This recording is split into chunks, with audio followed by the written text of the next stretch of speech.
Et alors, toujours à propos des jeux de fleurs, donc euh, les jeux de fleurs, quand on les prend justement pendant le confinement, ou bien d'ailleurs pendant n'importe quelle période d'inactivité ou d'activité, on va dire, un peu réduite, euh, c'est vraiment l'activité idéale. Parce que les jeux de fleurs, ils sont réalisables n'importe où. Donc, c'est-à-dire que ici, je vous ai expliqué des jeux que vous pouvez faire dans des grands espaces aussi. Mais si vous n'avez pas la possibilité, parce qu'en ce moment, vous ne pouvez pas vous rendre, parce que vous n'avez pas, je sais pas moi, à proximité de grands espaces, tous les jeux de flair peuvent être faits euh, dans des espaces restreints. Donc, c'est-à-dire que même, par exemple, la recherche d'objets, vous pouvez cacher un nombre indéfini d'objets à l'intérieur de votre maison, juste en demandant au chien d'aller en chercher un plutôt qu'un autre, vous augmentez déjà la difficulté de l'activité et de l'exercice. Donc vraiment, vous pouvez faire n'importe où. C'est à la portée de tous les binômes. Et quand je dis tous, c'est vraiment sans exception parce que c'est, on peut les adapter vraiment à chaque chien, à chaque personne en fonction des compétences de chacun. Enfin, vraiment, il ne faut pas être super mobile pour pouvoir le faire non plus. Donc vraiment, c'est adaptable à chaque binôme.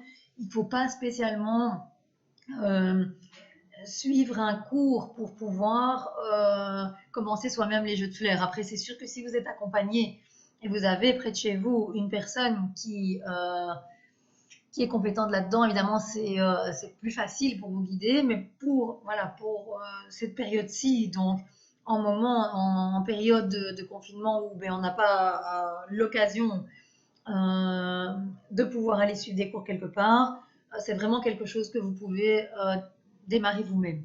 Donc, vous n'avez besoin de personne pour pouvoir commencer les jeux de flair.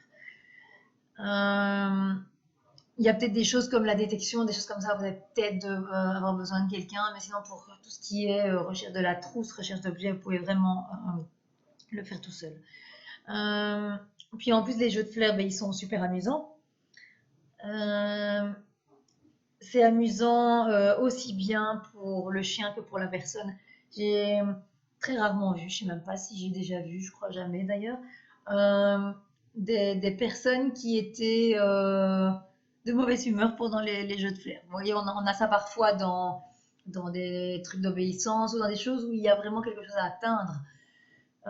Et où parfois ben, l'esprit de performance de l'humain revient au galop. Dans les jeux de fer, il y a rien à atteindre parce qu'il n'y a pas, voilà, il y a pas un truc qui est mieux qu'un autre.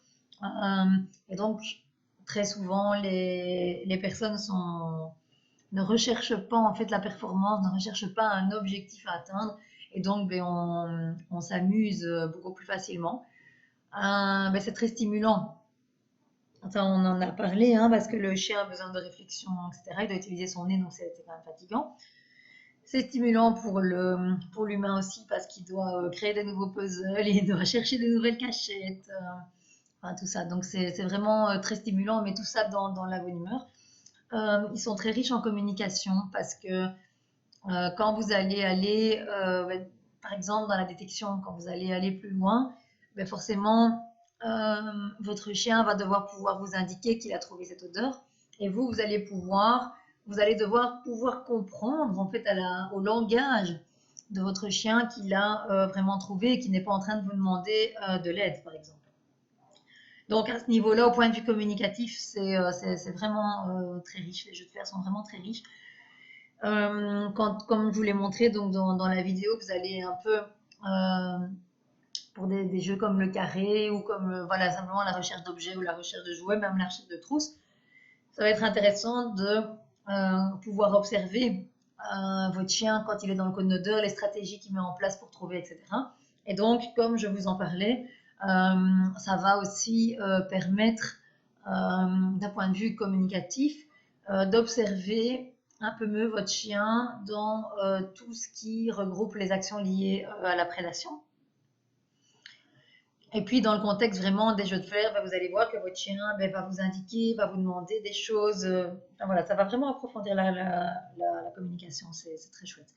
Donc, c'est immensément gratifiant pour le chien, puisque ça rentre dans une motivation intrinsèque Et donc, à partir du moment où c'est gratifiant pour le chien, ben, automatiquement, ça vous rend heureux. Donc, c'est vraiment, vraiment très chouette.